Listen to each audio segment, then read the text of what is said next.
Olá, boa noite. Bem-vindos a mais uma live oferecida pela OPBB. Alegria dividir este tempo e este espaço novamente com você. Espero que você esteja bem, em paz, com saúde, que a bondosa mão do Senhor seja sobre a sua família, especialmente neste tempo. O assunto de hoje é LGPD, uma sigla que você certamente tem ouvido nos últimos tempos. É uma sigla que diz respeito à Lei Geral de Proteção de Dados, lei que dispõe sobre o tratamento de dados pessoais.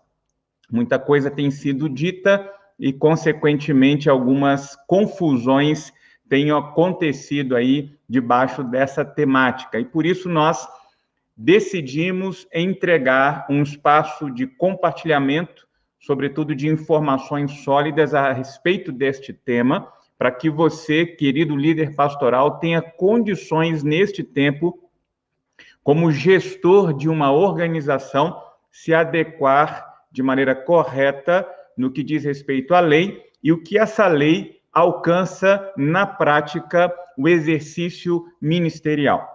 E nós temos a alegria de realizar essa live em parceria com amigos que compõem aí o Instituto Brasileiro de Direito Religioso, que é o doutor Jean Marques e o doutor Tiago Rafael. Quero convidá-los para que estejam aqui com a gente. Muito bom tê-los conosco. Nós temos já desenvolvido diálogos muito produtivos com o Instituto, com o objetivo de entregar aí alguns conteúdos e, sobretudo, estratégias para ajudar você a desenvolver o seu ministério de maneira adequada, entendendo que nós fazemos parte hoje de uma organização que também tem um aspecto enquanto organismo espiritual. Nós somos corpo de Cristo, compomos enquanto salvos, redimidos pelo sangue de Cristo Jesus, essa comunidade de fé,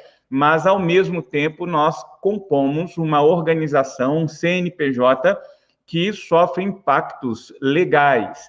E outro dia, não é, doutor Jean e doutor Tiago, estávamos falando aqui sobre isso. A igreja levou um tempo para entender a importância da figura do contador, né, dos serviços contábeis para a realidade da igreja, e nós temos visto a necessidade de agora despertarmos a liderança das nossas igrejas sobre a importância do papel jurídico, do advogado, do entendimento e, sobretudo, da maneira como nós vamos manusear a lei debaixo dessa esfera eclesiástica.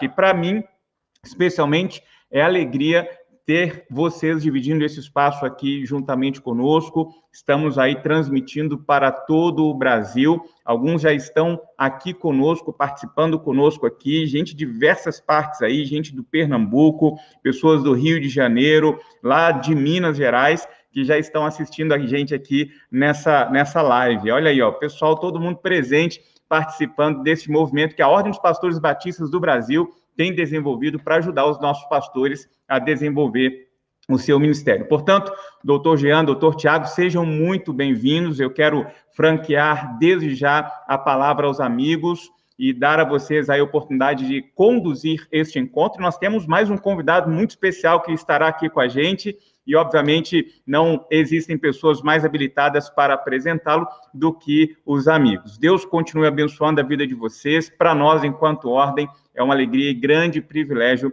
ter cada um dos amigos aqui conosco, tá bom?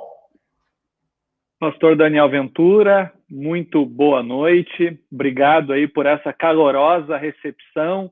Eu estou em casa, afinal de contas, sou batista. Uma alegria muito grande aí estar na Ordem dos Pastores Batista do Brasil, como presidente do Instituto Brasileiro de Direito e Religião, do IBDR. A alegria, então, é dupla. Trago as felicitações e também transmito todo o carinho do nosso presidente de honra, Dr. Ives Gandra Martins, a todos os pastores da OPBB, em nome do senhor pastor Daniel Ventura, e também do presidente do nosso Conselho Deliberativo, reverendo Davi Charles Gomes, que também é pastor da Igreja Presbiteriana Paulistana. Como eu disse, uma alegria falar desse assunto tão importante que é a Lei Geral de Proteção de Dados, que é uma lei que está, como o senhor já muito bem colocou na fala inicial, está gerando uma confusão, muitas pessoas correndo para lá, correndo para cá.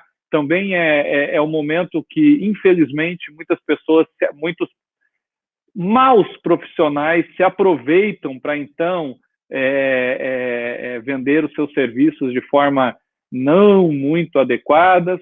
Outros profissionais bons também estão no mercado. Então, é um momento, eu acho, da gente conversar, ver que bicho é esse, qual o tamanho desse bicho. Eu nunca vou esquecer de um querido pastor de Uruguaiana, ou de Alegrete, acho que é de Alegrete. Nós estávamos numa reunião e é uma confusão, gente. Estou aqui falando com pastores, né? Então a gente está em casa. E uma confusão, queridos pastores, naquela reunião, um problemão, coisa que quase nunca acontece com pastor, né? Quase pastor nunca resolve problema nenhum, mas ali tinha um baita de um problema. E aí, daqui a pouco, aquele pastor da Alegrete olhou bem para mim, para o Jean, e disse assim: olha, eu me lembro desse problema quando ele era uma lagartixa. Ninguém matou, agora ele virou um jacaré e a gente está aí atrás desse jacaré. Então, gente, vamos aproveitar que esse problema é uma lagartixa. Temos até agosto aí para destrinchar ele. Nem tudo se aplica às igrejas, como a gente vai verificar no decorrer dessa palestra /live, algumas coisas sim. Então, é um momento de tranquilizar, acalmar o seu coração e fazer o que é melhor para o reino de Deus, também nessa esfera, que é a esfera da organização. Enquanto organismo, enquanto espiritual, enquanto transcendental, enquanto místico, Jesus, o Espírito Santo, Deus Pai, Deus Filho, Deus Espírito Santo, cuida da sua noiva. Mas agora, a organização, assim como tivemos, o homem teve que tirar a pedra e tirar as ataduras de Lázaro, a organização compete a você, pastor, e principalmente num sistema congregacional, como é o sistema batista de governança eclesiástica, em que o pastor ele tem a natureza executiva ali na diretoria, ad referendo da Assembleia, mas o pastor presidente é o executivo no sistema congregacional, então também compete a ti tirar as ataduras aí dessa organização para que ela não fique presa atrás da pedra e enquanto organismo possa fazer o que ela é chamada para fazer, que é o ID, que é propagar o evangelho de Cristo, que é ser sal, que é ser luz. Então, acho que já falei demais. Deixa eu passar aqui para o meu querido sócio do programa Igreja Protegida, do Direito Religioso e vice-presidente do IBDR, doutor Jean Marques Regina. Maravilha, obrigado, doutor Tiago. Obrigado, pastor Daniel e toda a equipe da Ordem dos Pastores Batistas do Brasil por nos receberem nessa live, por nos receberem nessa noite, para podermos falar sobre esse tema importante para a igreja, assim como tantos outros temas que tenham justamente a ver com isso que vocês já falaram sobre essa asa. Uma vez eu estava numa igreja batista aqui em Porto Alegre, na Igreja Batista Montserrat, aqui com o querido pastor Tércio, e ele falou uma coisa muito, muito legal. Ele falou justamente sobre a igreja como um grande avião, né, sustentado por duas asas. Essa asa ministerial, que tem a ver com a atividade de fim da igreja, com seus departamentos, seus ministérios, né, toda aquela atuação como comunidade de fé, como família da fé, e ao mesmo tempo, no seu relacionamento com a sociedade, no seu relacionamento com o Estado, no seu relacionamento com os outros atores deste mundo, e no fim das contas, com um grande campo de missão, porque afinal de contas, a igreja existe como eclesia chamada para fora, e não apenas para ficar dentro dos muros. Israel tem que sair do arraial para ir lá conquistar a sua terra prometida, né? E no nosso caso da igreja, da noiva de Cristo, para ser sal e luz e para sermos testemunhas, né, do reino que vem e que virá, do rei que reina. Afinal de contas, então esta outra asa, né, administrativa também tem muito a ver com o que nós vamos falar hoje. Afinal de contas, pastor Daniel e pastor Tiago, nós todos sabemos que a igreja no Brasil, ela passa por uma fase acelerada de amadurecimento na sua gestão. A pandemia trouxe um novo gás, um novo turbo nesse tempo, ao mesmo tempo em que as coisas aceleram muito, elas acontecem muito rápido, nós lidamos também com aquele natural choque de gerações, né, pastor Daniel? Em que muitas vezes nós acabamos vendo situações em que a geração anterior está passando o cajado para a geração seguinte, nós temos esse choque entre analógico e digital, e nós estamos vivendo, em meio a tudo isso, a pandemia que trouxe a realidade digital para as igrejas de uma maneira inescapável. Afinal de contas, difícil é uma comunidade, por pequena que seja, que não tenha tido que se arrumar virtualmente para conseguir entregar a palavra, entregar consolo, entregar pastoreio, continuar a aconselhar, inclusive disciplina, fazer tudo o que se faz no mundo real e analógico, fazer isso no mundo digital. E aí entra um fator diferente, porque no mundo digital existem rastros digitais que são pelos nossos dados, que viraram, então, um grande elemento de preocupação da lei. Porque, afinal de contas, se existe comunidade humana, existe conflito. Onde existe conflito, tem que ter algum tipo de regra para que esse conflito possa ser solucionado sem que vire briga. E como é que faz quando essa arena é uma arena virtual? Ou a gente acha que atrás do computador não tem lei, que a internet é um vácuo, que a internet é o Velho Oeste e que a gente vira Billy the Kid e sai correndo de cavalo e fazendo a festa em busca do Eldorado, né, em busca do ouro. Não é assim. Nós vivemos num país e nós vivemos numa comunidade humana hoje totalmente conectada e conectada dentro de normas, dentro de um ambiente normativo, dentro de um ambiente de regras. É dentro desse contexto que nasce a Lei Geral de Proteção de Dados no Brasil, que vem, na verdade, adequar-se a exigências internacionais, especialmente, e aí depois o nosso convidado vai poder falar mais, exigências vindas, especialmente da Europa, de quem nós copiamos um modelo, para tratar os dados das pessoas que se relacionam virtualmente das mais variadas formas na internet. Então, se nós estamos numa live, provavelmente as pessoas que chegaram nessa live, elas estavam ligadas à Ordem dos Pastores Batistas por algum meio, que eu imagino que o pastor Daniel não tenha mandado uma cartinha física para todo mundo, dizendo que ia ter essa live aqui hoje. Não ligou para cada um dos pastores dizendo que ia ter a live aqui hoje, né? Mas usou um hub, plataformas de comunicação de massa, que são as mídias sociais, e que são cadastros de e-mails, que são o quê? Dados das pessoas que estão ligadas à ordem, porque são pastores, porque são líderes, porque estão ligados à igreja. E assim, nós estamos aqui tratando disso.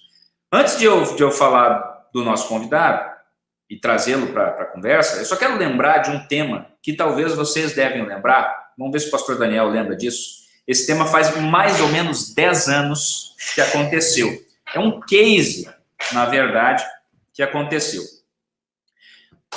Há uns 10 anos atrás, mais ou menos, houve uma turma dos Estados Unidos que trabalha com gestão de direito autoral de músicas cristãs.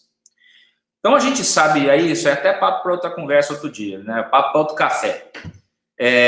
A gente sabe que as igrejas, antigamente, elas cantavam seus hinos, né, com inários. Eu não me apresentei, para quem não sabe ainda, né? O Thiago falou que está muito em casa porque é batista.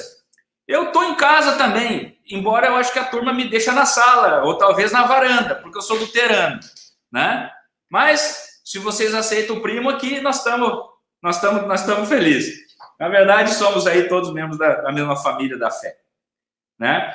E nós luteranos ainda usamos muito o inário, né? Nós temos inários, inclusive, um revisado há pouco tempo. Mas, obviamente, que a igreja entrou na modernidade musical a partir da década de 60, 70, né? Com Asaf Borba e Companhia Limitada, e Vencedores por Cristo, e Milad, aquela coisa toda, né? E hoje, muito dificilmente você vai entrar numa igreja com um inário.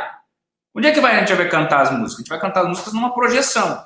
Antigamente, no velho retroprojetor, né, com aquelas lâminas escritas assim, a irmã que tinha a melhor letra escrevia as letras das músicas e projetávamos. Só que isso é uma afronta à lei de direito autoral, porque não existe a autorização para a disponibilização pública, e mesmo que seja culto, que seja igreja, que seja sem fins lucrativos e tal. E aí aconteceu um barulho no Brasil, porque veio essa turma dos Estados Unidos tentando fazer uma aproximação de conversa com a igreja, só que vieram de uma maneira muito pragmática, para dizer o bom português, e nos assustou, só que levantou uma grande lebre. Nós temos uma dificuldade muito grande, enquanto igreja, de entendermos a importância da gestão para a boa mordomia cristã, para o bom serviço cristão. Nós focamos lá na questão ministerial, entendemos que isso é ser igreja e que o resto é um mal necessário. Advogado na igreja, então, pelo amor de Deus, meu advogado é Jesus, né? Então, agora, com todo esse tempo carregado de problemas e de choques, e que eu acho que todos estão vendo como a igreja está entrando no debate público de maneira muito profunda nos últimos anos, é necessário que nós estejamos atentos a vários aspectos de governança da igreja.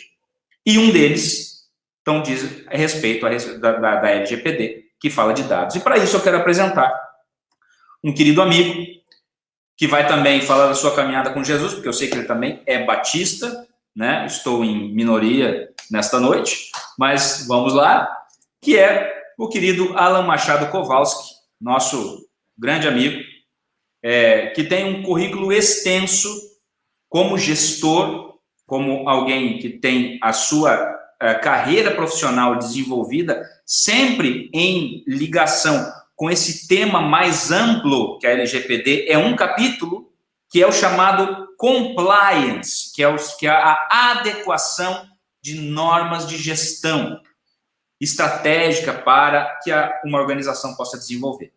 Então, dentro de toda essa sua caminhada, uma caminhada realmente extensa, tanto como um pesquisador, quanto também como um gestor, ele é hoje também, então, um DPO, né, um oficial de proteção de dados, que depois vai explicar que função é essa, o que é um DPO, né, e que tem também a sua caminhada dentro dos sistemas ISO, que são sistemas importantes de compliance, né, no ISO 19.600, 37.001, 31.000, 27.001, 27... Assim, é tanta sigla, rapaz, que a gente vai ficar até depois de amanhã aqui falando todas essas siglas. Tá, pessoal? Então, vamos, sem mais delongas, passar para esse tema importantíssimo com o Alan Kowalski, e eu quero desde já convidar você a estar bem atento a esse tema, mandar suas perguntas lá no chat box do YouTube, ou do Facebook também, que eu sei que está acontecendo ali, o pessoal vai buscando as informações e vai transmitindo para a gente. Então, a ideia é que o Alan possa dar um panorama geral e aí a gente comece a ter um diálogo. Não seja uma coisa só de nós para vocês, mas que seja uma construção conjunta. Alegria estarmos juntos. Deus abençoe a todos. Amém. Bom, então, uma boa noite a todos, é um grande prazer. Gostaria aqui, primeiramente, agradecer, né, ao pastor Daniel Ventura, ao doutor Jean, ao doutor Tiago, que são grandes parceiros aí. E já fui apresentado, então acho que vamos direto ao conteúdo, mas eu acho muito importante a gente falar também que essa LGPD, ela veio, na verdade, né, muita gente está assustado com essa lei, está achando que ela veio para proibir que a gente colete dados ou trate dados pessoais, mas, na verdade, o objetivo da lei é trazer transparência nessa utilização dos dados, porque durante muito tempo, né, todos nós aqui já passamos por isso, a gente sabe que, às vezes, a gente é incomodado por algumas instituições, né, que já sabem de antemão todos os nossos dados e nos cobram por alguma coisa, ou nos oferecem alguma coisa que muitas vezes nem temos interesse, e a gente não fica nem sabendo como eles tiveram acesso a esses dados. Então, como o Dr. Jean bem colocou ali, nós vamos ter uma conversa, na verdade, né, sobre o que é essa LGPD, o que a gente tem que observar, principalmente no meio religioso, porque existe uma certa dúvida de algumas pessoas se realmente a igreja tem que estar adequada ou não na LGPD, né? Sobre isso, inclusive, eu já adianto, né, que tem um projeto de lei, que é o projeto 5141 de 2020, que ele prevê que as instituições religiosas, elas não precisem estar adequadas à LGPD. Né? Então, o tratamento de dados pessoais para fins religiosos estaria excluído. Né? A exemplo do que a gente tem lá no artigo 4º da lei, que tem algumas exclusões, a ideia seria acrescentar ali, né? Hoje nós já temos lá a parte para uso jornalístico, educacional e tal, e também acrescentar a questão das organizações religiosas. Mas eu estou fazendo esse comentário só para dizer que existe um projeto, mas esse projeto está um pouco adormecido, né? Ainda nem tramitou, e pelo que a gente observa, se a gente for ver o artigo 2º lá da LGPD, onde fala principalmente das motivações dessa legislação, a gente pode observar que muitas vezes não se enquadra muito retirar as instituições religiosas, e eu acho que também nem seria interesse, talvez, das instituições, se a gente for considerar, né, que é um assunto de compliance, o compliance está muito relacionado, como o doutor Jean bem falou, às questões, né, de atendimento de processos, atendimentos legais, regulamentares, mas também ele está muito voltado para a questão ética. Né? E nós todos aqui, que somos irmãos em Cristo, aqui sabemos, né, o quanto as igrejas prezam por essas questões éticas, e eu acho que nada mais justo do que a gente também garantir essa transparência para os titulares dos quais as igrejas utilizam os dados pessoais, principalmente por essa questão aí desse tripé aí de ética, né, de religiosidade e também de conformidade com as boas práticas e com os bons costumes. Né? Então, eu acho que, em que pese exista esse projeto de lei, eu acredito que para as igrejas, eu acho que seria interessante, mesmo que esse projeto seja aprovado, né, que as igrejas tenham essa preocupação também em trazer essa transparência toda aí, tanto para os fiéis, como para todos os outros que têm relação, né, com os processos aos quais a igreja está envolvida. Bom, eu preparei uma apresentaçãozinha rápida, só para a gente discutir algumas coisas, então acho que com base na apresentação vocês conseguem entender melhor. Eu vou pedir para passar. Então, aqui a gente tem, de forma muito rápida, né, o que é a Lei Geral de Proteção de Dados. Né? Então, essa lei é uma lei que ela foi sancionada no dia 14 de agosto de 2018, né, ela foi aprovada, né, e passou a ter, então, uma vigência, ali, um vacatio legis de 2 anos, né, e a partir de agosto de 2020, ela passou a viger realmente. Né? Ela é a Lei 13.709, ela está relacionada a todo o âmbito nacional, e ela tem o objetivo de proteger os direitos fundamentais de liberdade, privacidade e a livre informação da personalidade de cada indivíduo. Então, uma coisa importante que eu comentei lá no início é que essa lei ela não veio para proibir que a gente utilize os dados pessoais das pessoas naturais, mas sim para a gente poder ter alguma forma de trazer uma maior transparência, né, e também para que a gente possa garantir esses direitos fundamentais de liberdade, privacidade, livre desenvolvimento, que são, inclusive, direitos garantidos pela Constituição brasileira. Essa lei, na verdade, ela veio para reforçar, para corroborar com algumas questões que já estão lá expressas na nossa Constituição.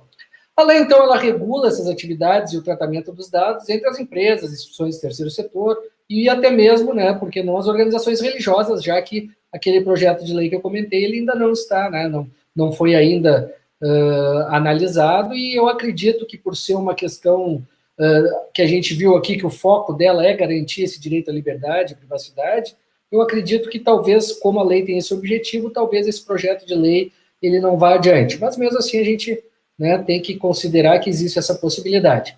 No próximo slide aqui, a gente vai poder ver que essa parte aqui de dados pessoais são todas aquelas informações que estão relacionadas a uma pessoa natural, identificada ou identificável. O que quer dizer isso? Qual é a diferença entre o identificada e o identificável? O identificada é aquele dado que eu sei quem é a pessoa exatamente. Né? Então, eu vou ter, por exemplo, o nome dessa pessoa, o sobrenome, o endereço, CPF, RG, né? Eu consigo identificar aquela pessoa unicamente com aquele dado. Né? O nome com o sobrenome dele, eu sei que o Alan Kowalski identifica aquela pessoa. Mas também, ele está no escopo da LGPD, os dados pessoais identificáveis. O que são os identificáveis? São aqueles que, quando nós analisarmos eles conjuntamente com outras características, eles possibilitam a identificação de uma pessoa através de referências. Né? Então, por exemplo, a religião, né, a profissão, a idade da pessoa, uma especialidade. Né? Então, a pessoa lá tem 43 anos, tem um pós-MBA em governança e riscos e é careca. Né? E nós temos 3 pessoas aparecendo aqui na live. Todo mundo vai saber que dá para identificar que sou eu.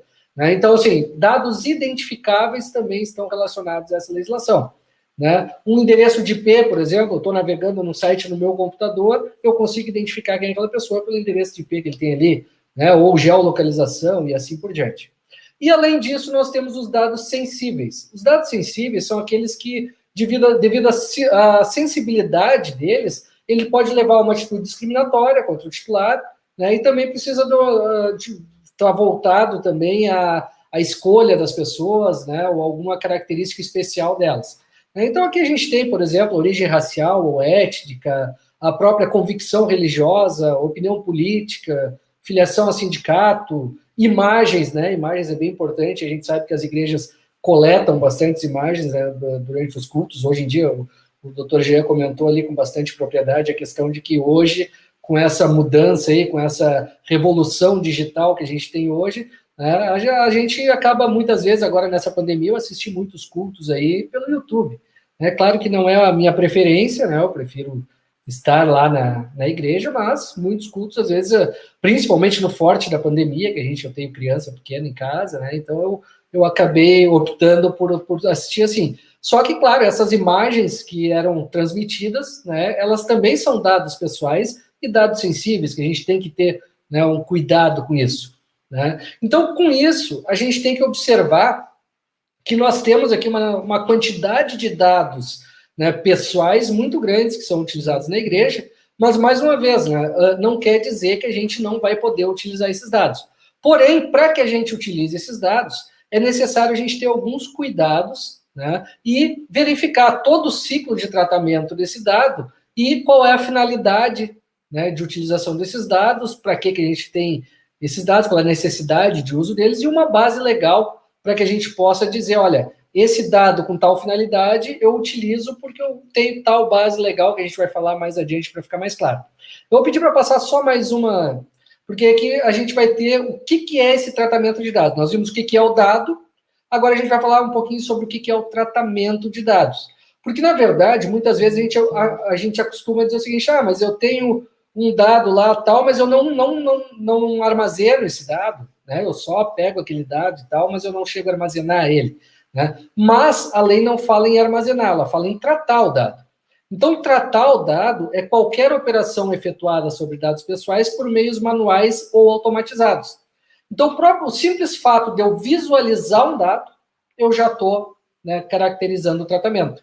Então, a gente trazendo para um exemplo simples e que parece até exagerado, mas que também está na LGPD, vamos dizer que na igreja a gente tenha lá um momento de um pedido de oração para alguém, onde alguém vai colocar lá num papelzinho o nome daquela pessoa que está precisando daquela oração, alguém que esteja enfermo, por exemplo, né? Então, aí a gente já está coletando um dado pessoal, né? Temos que ter alguma forma de garantir essa base legal para coletar esse dado pessoal, né? E, inclusive, muitas vezes nós vamos estar transferindo esse dado.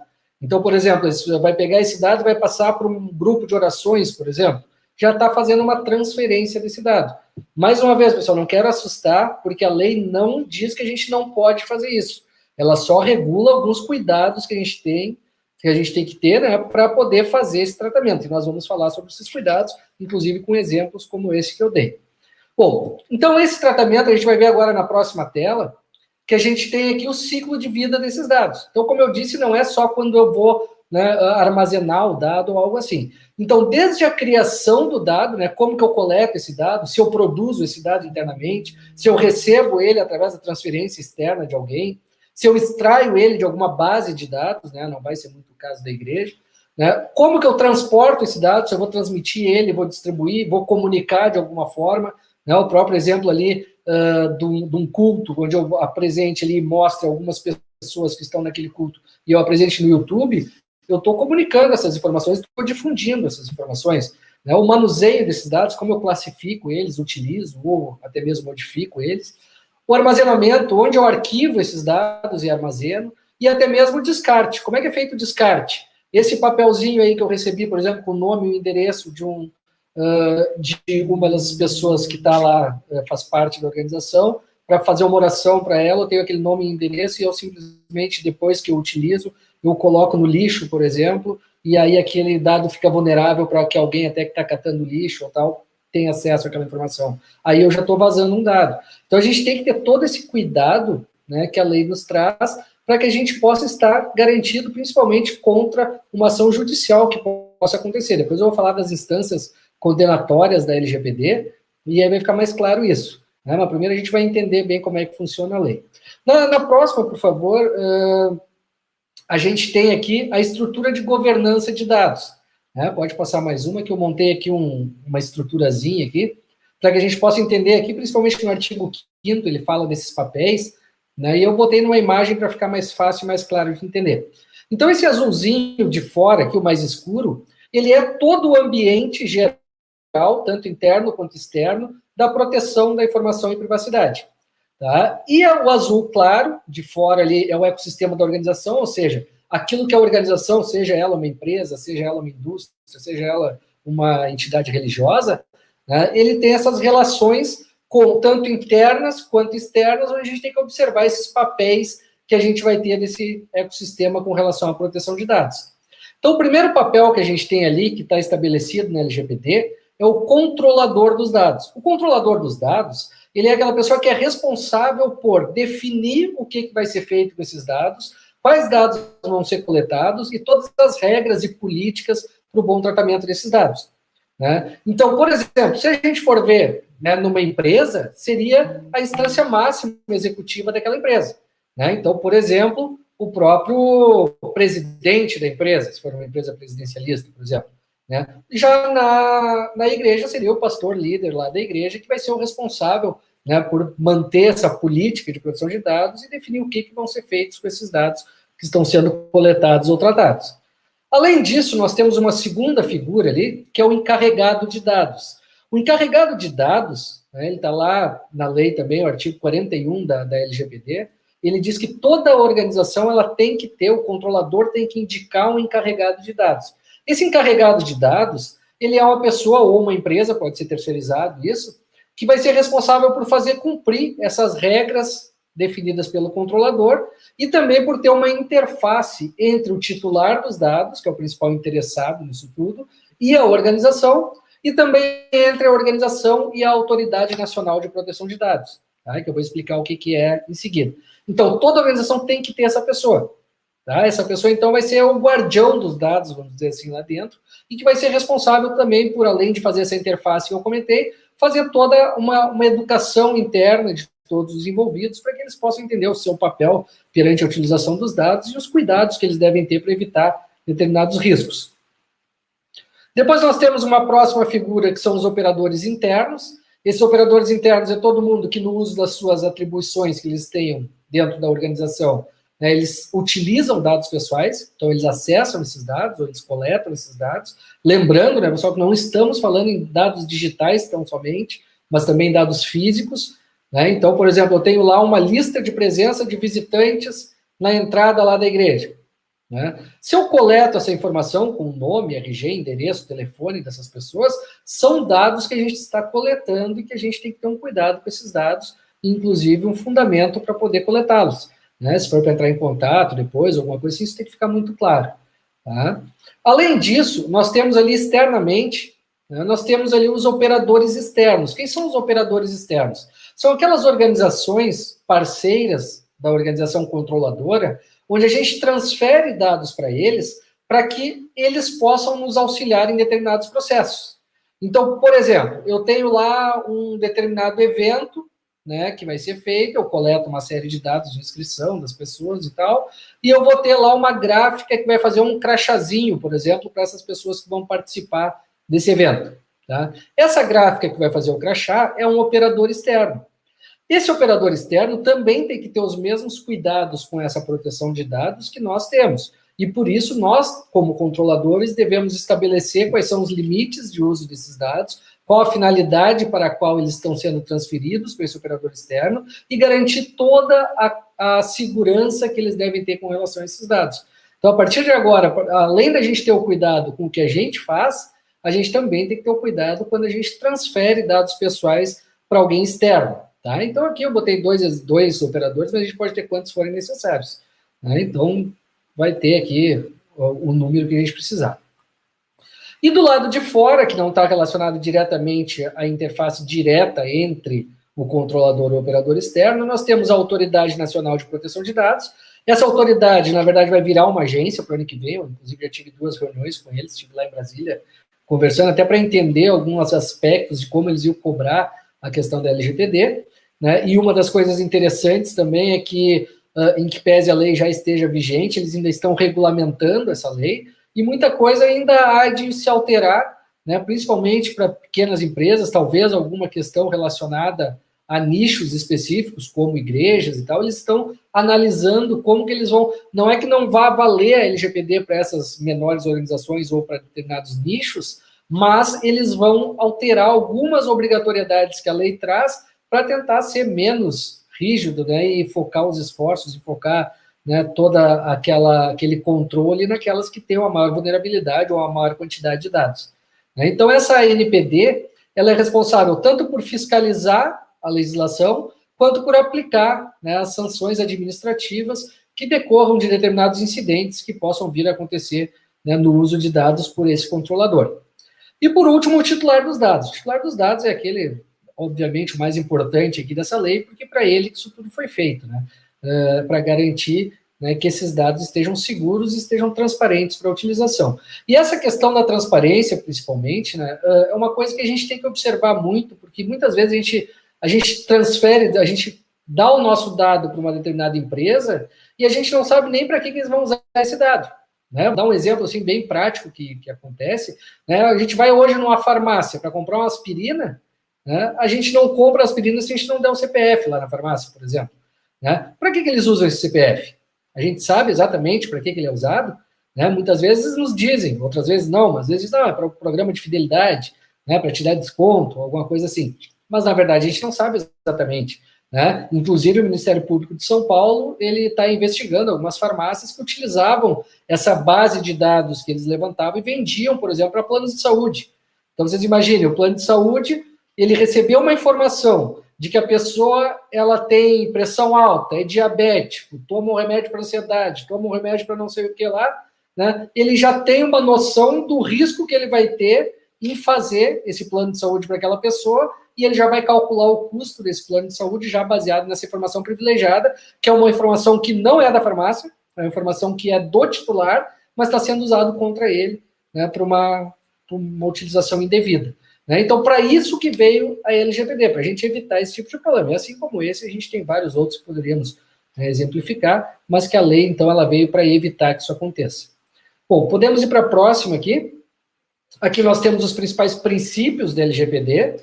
Então, a LGPD, primeiramente, eu costumo dizer, quando a gente fala de LGPD, que ela tem 2 principais pilares fundamentais, quais sejam a transparência, né? Então, eu tenho que deixar claro para o titular de dados quais são os dados que eu coleto dele, qual é a finalidade de uso desses dados, ou seja, para que eu tenho esses dados, a adequação, se eu estou utilizando eles conforme a finalidade que eu disse, tá? A necessidade, realmente é necessário esse dado?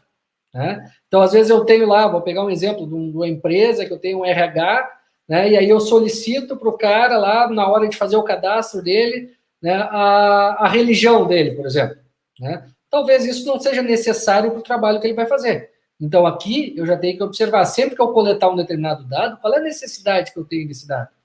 Né? E, além da necessidade, qual é a finalidade de uso dele? Aqui, a finalidade, por exemplo, no exemplo que eu dei, vai ser, né, contratar essa pessoa para trabalhar na empresa.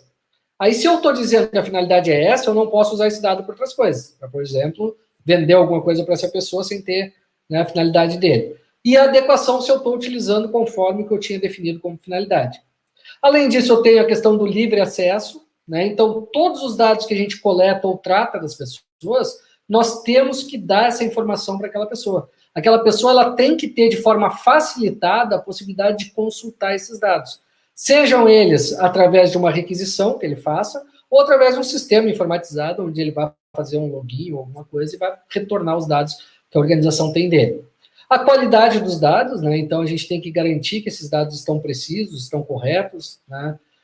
A transparência, garantir então que as informações sejam claras. Como é que a gente garante essa transparência?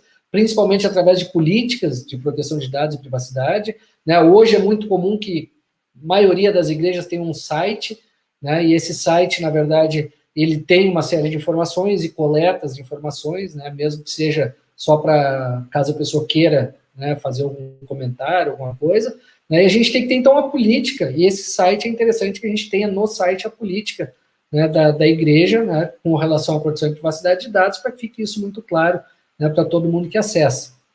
E o segundo pilar da LGPD, que eu tinha comentado antes, que temos 2 pilares, né, o segundo é a segurança desses dados.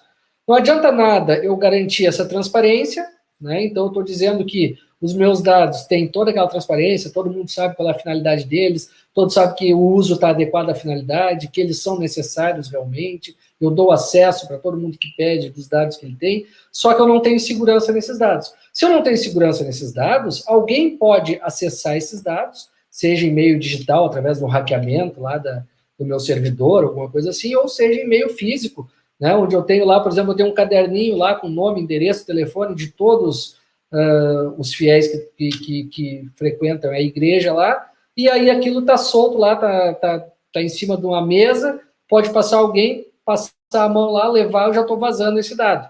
Então, eu tenho que garantir a segurança desses dados, e essa segurança através de controles, sejam eles técnicos ou físicos. Eu vou botar num armário que tem uma chave lá, que só eu tenho a chave. É um controle físico aí para segurança dos dados. Né? A própria questão de prevenção, eu ter esses controles já implementados e definidos para evitar que os riscos aconteçam. Né? A não discriminação, né? Então esse é um dado importante, eu não posso utilizar dados pessoais para discriminar uma pessoa. Né? Então eu vou dizer o seguinte, só vou contratar, estou pedindo aqui, por exemplo, a filiação partidária daquela pessoa, e aí só vou contratar ela se ela for do partido A ou B, e se for C ou D, eu não contrato. Aí a gente está utilizando um dado, inclusive, sensível, né, para discriminar uma pessoa. Tá? Isso a lei também não aceita, né? Ela veda esse tipo de prática.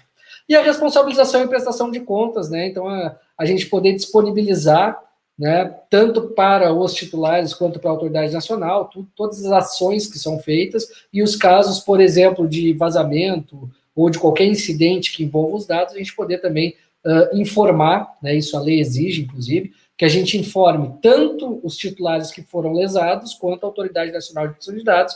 Então, nós temos que ter essa responsabilização da organização e essa prestação de contas para todo mundo que foi envolvido.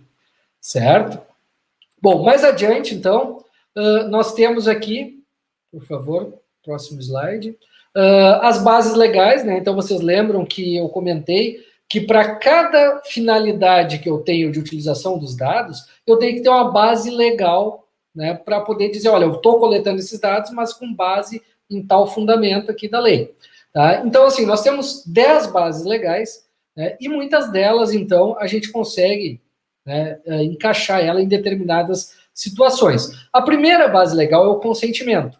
Tá? Então, ela é a base legal que, digamos assim, é mais fácil da gente enquadrar, mas é mais difícil da gente manter. Por quê? Porque o consentimento, ele tem que ser inequívoco, né? A gente tem que ter provas de que a pessoa deu aquele consentimento, e ele tem que ser de livre, espontânea vontade da pessoa. E um dos direitos que ele tem, que a gente vai ver mais adiante, é o direito de revogar esse consentimento.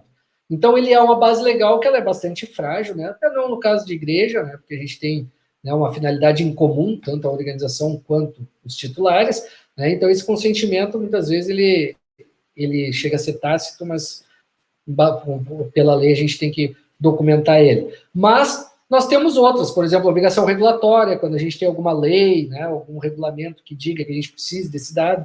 Então, por exemplo, digamos que a igreja tenha funcionários lá dentro da igreja, né? Esses funcionários, a igreja tem que passar os dados dele para o e-social, por exemplo. Tá? Aqui a gente não precisa do consentimento dele para passar esses dados para o e-social. Por quê? Porque é uma obrigação regulatória. Né? Tem uma lei que me diz que eu tenho que pegar todos os empregados e cadastrar eles no e-social e mandar as informações.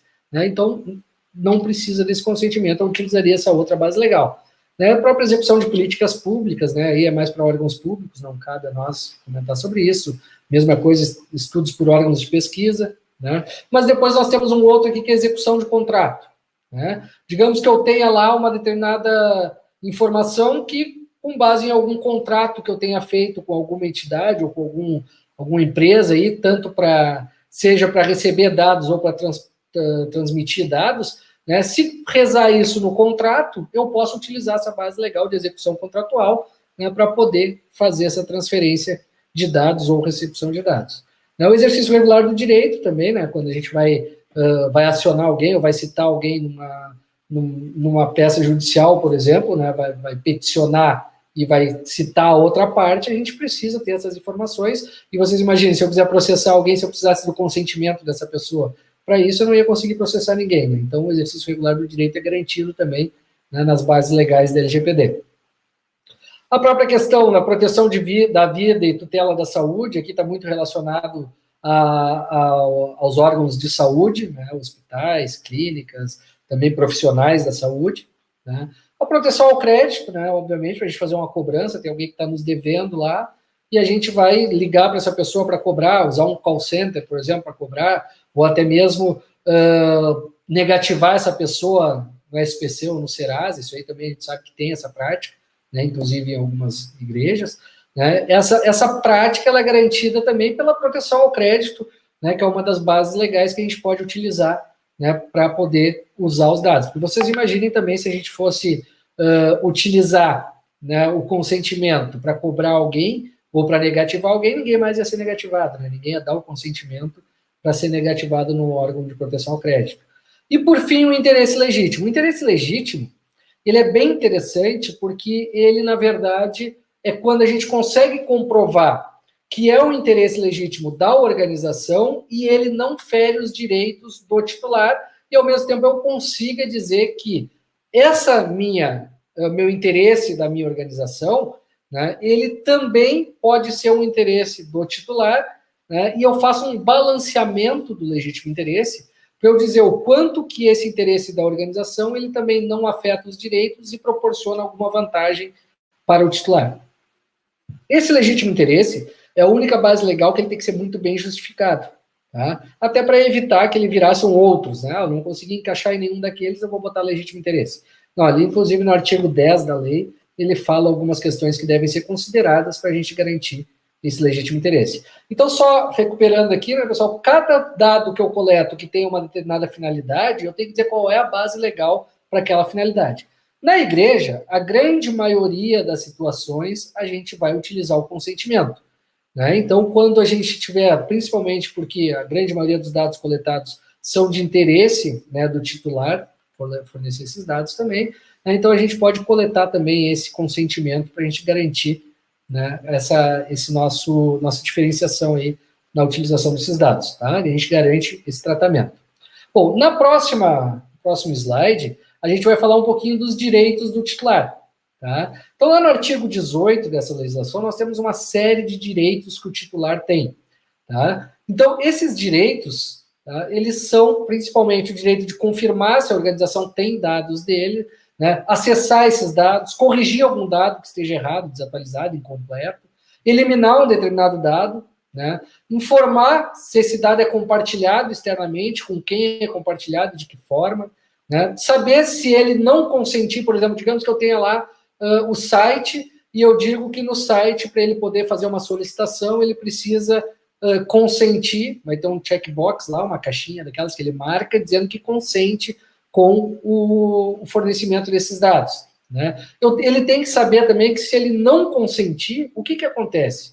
Ele vai poder navegar, de forma restrita, qual é a informação sobre o não consentimento dele? Né? Isso tem que ficar claro. A própria portabilidade, né? Digamos que ele vai trocar, vai sair, né, de uma igreja, vai para outra, por exemplo, vai querer os dados dele que ele tem lá na organização, querer passar para uma outra organização, ele pode portar esses dados. É um direito dele solicitar que todos esses dados dele sejam portados para uma outra organização. Ele pode também, como eu tinha dito antes, revogar o consentimento. Então, como eu tinha dito quando eu comecei a falar nas bases legais, o consentimento, ele assim como é dado, ele pode ser revogado. Então, a gente pode perder esse consentimento a qualquer momento.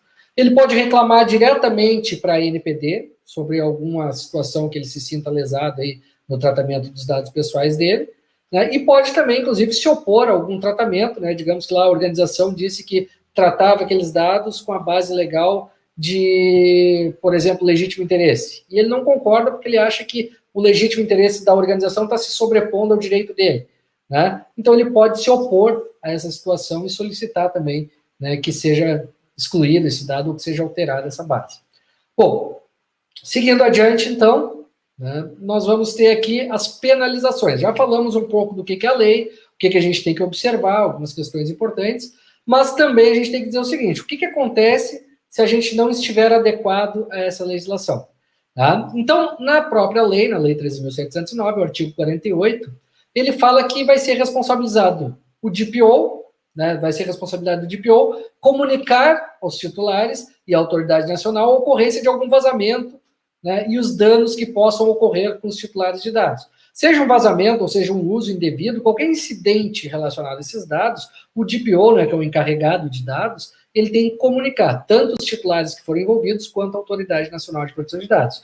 E com isso ele tem que também adotar medidas de correção para reverter ou minimizar os danos, vai ter que realizar uma ampla divulgação do fato por meios de comunicação. Então, isso também é, inclusive, uma das sanções que é dada relacionada à LGPD, que é a questão de publicizar aquela infração. Então, tem que colocar no site da organização, dizendo que ele foi penalizado e o que aconteceu, e em outros veículos de comunicação, né, para que possa também deixar bem claro isso, né, pessoal, é uma coisa que pode, muitas vezes, manchar bastante a imagem da organização, né, e fazer com que se perca a confiança nela, né, porque está deixando claro que os dados que as pessoas acabam, né, deixando sob a tutela daquela organização, eles estão utilizando de forma indevida ou não estão tendo todo o cuidado necessário. Né. Além disso, notificar os titulares afetados e notificar a ANPD. E essas responsabilidades que estão lá no artigo 42, ele deixa bem claro que pode ser de responsabilidade do controlador, né, então a gente viu que o controlador é aquele que define o que vai ser feito com os dados, e do operador, que é quem a gente transfere esses dados para determinado processo, né, as sanções aplicadas em casos de vazamentos. E quais são essas sanções? Então, as sanções administrativas, tá, a Lei 13.709, que é a LGPD, ela estabelece nos artigos 52, 53 e 54 quais são as sanções e de que forma elas vão ser, né, aplicadas e, inclusive, as formas onde elas vão ser feitas a dosimetria dessas sanções. Uma coisa importante da gente considerar, que foi falado lá no início, se eu não me engano, acho que pelo Dr. Tiago, ou pelo Dr. Jean, não estou lembrado, mas o que foi dito? Que a lei ela já está vigendo, mas que nós temos até agosto agora para se adequar em função de que, né, as sanções administrativas começam dia 1º de agosto. É uma verdade, né, a lei ela foi, dia 14 de agosto de 2020, ela foi sancionada, passou a valer, mas surgiu lá aquela lei 14.010, que é a lei que definiu lá, foi bem comentado, você deve lembrar dessa lei, que definiu as ações emergenciais para o enfrentamento à Covid, né? Então, se você pensar, o que a Covid tem a ver com a LGPD, né? Mas essa lei que definiu a 14.010, ela definiu lá no artigo 20 da lei, né, que as sanções administrativas impostas pela ANPD, elas passariam a valer somente a partir de agosto de 2021. Então, na verdade, em que pese a lei já esteja valendo, né, com o advento dessa lei aí da 14.010, ela empurrou as sanções administrativas para agosto de 2021. Isso quer dizer que a gente não tem nenhum perigo de ter algum problema com a LGPD antes de 1º de agosto de 2021? Não é bem isso, né, pessoal? Então, assim, ó, antes de eu falar das outras instâncias condenatórias, eu vou falar um pouquinho sobre essas advertências lá que vão começar a valer a partir de 1º de agosto.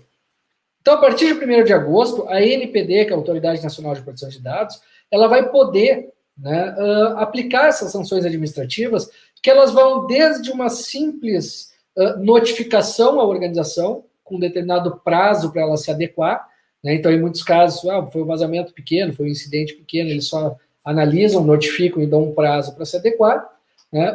E vai indo até algumas outras advertências e outras sanções, que são, por exemplo, uma multa que pode chegar a 2% do faturamento, né, anual, faturamento bruto anual, né, com um limitador de 50 milhões, então aquelas organizações que têm um faturamento onde 2% ultrapassa 50 milhões, o teto é 50 milhões. Pode ser uma multa diária, também obedecendo esse limite de 50 milhões, né, pode ser também problemas, aqui a gente está falando muito de questões financeiras, né, então a gente está falando de impactos financeiros, mas nós temos também advertências aqui que vão também para impacto de imagem, porque como eu tinha dito antes, a gente tem aquela questão da empresa tem que publicizar aquela infração, e aquilo fica visível para todo mundo, e ela perde, né, um pouco da credibilidade, e isso impacta diretamente a imagem. Nós temos sanções operacionais, né, onde a gente seja proibido de utilizar um dado, ou tenha que excluir uma base de dados. Então, uma série de sanções aí que podem nos afetar, e que a gente tem que estar alerta a isso. Bom, mas agora na próxima tela eu vou falar um pouco, então, sobre os impactos dessa não adequação, e como eu tinha dito antes, né, a LGPD ela tem 2 instâncias condenatórias. Essa esfera administrativa, que é a que eu comentei anteriormente, ela é aplicada pela Autoridade Nacional de Proteção de Dados, ela já começou a sua aplicação, né, então, o que eu quero dizer é que a ANPD, inclusive eu estive lá visitando eles, falaram que eles já estão atuando fortemente, porém, né, somente com notificações, porque eles não podem aplicar sanções administrativas até 1º de agosto. Mas eles já estão, né, verificando, já estão principalmente educando as organizações, eles estão entrando muito com essa questão educativa até que comece a valer as sanções, né, e qual é o tipo de sanção, então? Aquelas sanções que eu disse antes, né, multas e obrigações administrativas. E na esfera judicial, né, que é a 2ª instância condenatória, nós temos, em função de ser uma lei, né, e já está vigendo, a gente tem aí a possibilidade dos advogados aí já peticionarem com base nessa legislação. Então, desde o ano passado, desde agosto do ano passado, já é possível, mas nós tivemos as primeiras decisões já com base na LGPD em outubro do ano passado, né, onde a gente teve algumas empresas já penalizadas. Vocês terem uma ideia, né, pessoal, nesse 1 ano que a gente está de vigência da lei, nós já temos mais de 600 decisões que envolvem a LGPD. Não são 600 ações judiciais têm milhares, mas nós já temos 600 decisões, casos já decididos com relação à LGPD. Né? E aí qual é o problema da esfera judicial? Primeiro, nós temos que indenizar o titular que ingressou com essa ação, né? Ela já é uma aplicação imediata desde agosto do ano passado, desde que a lei começou a viger. Né? As sanções, então, são indenizações ao autor, as custas processuais, honorários advocatícios, as obrigações judiciais que a organização teria. Então, vocês notem que também é complicado. Claro que vai da cabeça do juiz definir a pena que vai ser cumprida, né? Normalmente é uma indenização, né? E essa indenização não tem sido muito alta, pelo que a gente tem observado, né? Não tem sido muito alta se a gente comparar com a esfera administrativa, que é 2% do faturamento, né? Mas que traz um problema grande. Né? E eu acredito que a grande maioria das ações que vão ter vão ser na esfera judicial e não na administrativa, porque na administrativa aquela multa ela fica com a União, na judicial ela fica com o titular. E a gente, conhecendo bem o Brasil, a gente sabe que muita gente vai querer tirar proveito disso. Já está acontecendo, né? Então a gente vai ter muita gente aí que vai estar se aproveitando das lacunas que a organização deixou no não atendimento completo da lei para poder acionar e ganhar uma indenização. Né? Imaginem vocês, alguém vai lá na igreja num dia de culto, anota o nome dele ou faz alguma coisa, para na frente da câmera para ser filmado, por exemplo, né? E aí ele simplesmente depois diz que utilizaram os dados dele de forma indevida e pede uma indenização. Isso pode acontecer, né? Então a gente tem que estar bem atento para essas questões. Tá? Bom, seguindo adiante, então, né, nós temos aqui alguns exemplos, né, de alguns casos que já aconteceram na esfera judicial. Esse primeiro aqui foi da Cirela, aquela construtora, né, já foi o primeiro caso, lá em outubro do ano passado, onde tiveram que pagar uma indenização para uma pessoa, porque eles transferiram os dados daquela pessoa que comprou um imóvel deles, eles transferiram para uma loja que vendia móveis sob medida, e essa loja entrou em contato para oferecer os móveis sem uma base legal, sem um consentimento, sem relação contratual nenhuma com aquele titular. Ele ingressou na 13ª Vara lá em São Paulo e ganhou, né, uma indenização aí de alguns, né, foi em torno aí de uns 10 mil reais. Né, um valor bem baixo, mas que, né, já dá um alerta, né? As outras pessoas que compraram aquele mesmo imóvel, saiu bastante na mídia, eles podem ingressar com a mesma ação. Bom, além disso, nós temos um outro caso aqui embaixo, que foi um caso mais relacionado ao trabalhador, onde teve um trabalhador da Copasa, lá, que é a empresa de saneamento de Minas Gerais, né, que ele foi indenizado também por exposição dos dados dele na rede interna da empresa. Então, como não estava regrada a questão da LGPD, aquele dado estava vulnerável lá, alguém acessou, e ele foi indenizado em função disso. Só trouxe alguns exemplos aqui para a gente poder entender melhor. Bom, continuando, né, então a gente trouxe aqui uma série de problemas, principalmente, né, mostramos a lei, mostramos uma série de implicações que ela traz, mas agora a gente vai falar um pouco também de como é que a gente faz para se adequar, né, quais são os cuidados que a gente tem que ter e como que a gente pode se adequar a essa legislação. Então, primeiramente, né, o que a gente tem que fazer? A gente tem que analisar de que forma a igreja ela é impactada pela LGPD, né? Então, como, por quê e quais categorias de dados pessoais a gente trata na organização. Então, a gente tem lá o nome da pessoa, a gente tem a data de nascimento, a gente tem o endereço, tem o telefone, quais são os dados que a gente coleta na igreja e trata dentro da igreja, para que a gente possa entender de que forma a gente vai ser impactado com isso. Tá? Além disso, analisar o ciclo de tratamento desse dado, né? Desde a coleta do dado, como ele é coletado, os cuidados que a gente tem nessa coleta, até o descarte dele, de que forma, no momento que eu não preciso mais desse dado, como que eu descarto ele? Eu simplesmente amasso e jogo no lixo, e alguém pode pegar, desamassar e ter acesso àquele dado. Então, eu tenho que ter formas, né, e garantir também a finalidade de utilização daqueles dados, tudo aquilo que a gente viu antes. O segundo passo é a gente analisar e documentar as bases legais para esse tratamento. Como eu tinha dito antes, na igreja, a grande maioria vai ser o consentimento, né?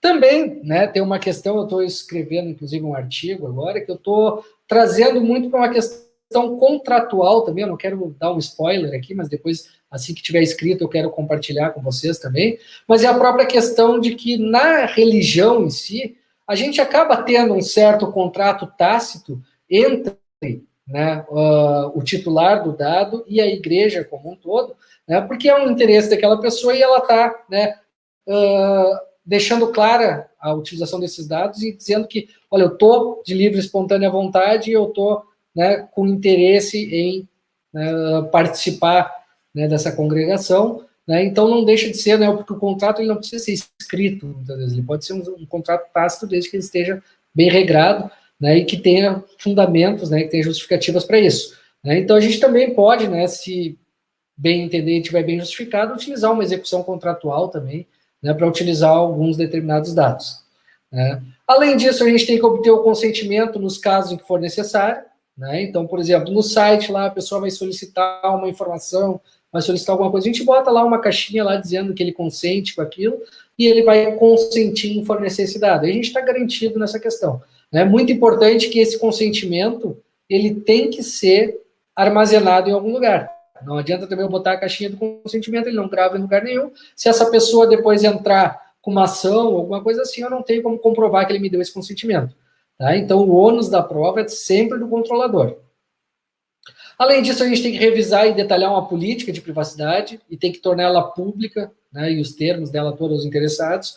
Então, a gente tem que escrever essa política, temos que definir termos de consentimento, e isso tem que estar no site lá, tem que estar, talvez, disponível lá num caderninho, lá na entrada da igreja, né? Então, a gente tem que ter formas de esclarecer para as pessoas, olha, eu tenho aqui claramente os dados que eu utilizo, a finalidade, o que eu faço com esses dados, qual é a base para eu coletar e tratar esses dados, então, isso tem que estar escrito e tem que estar disponível, tá?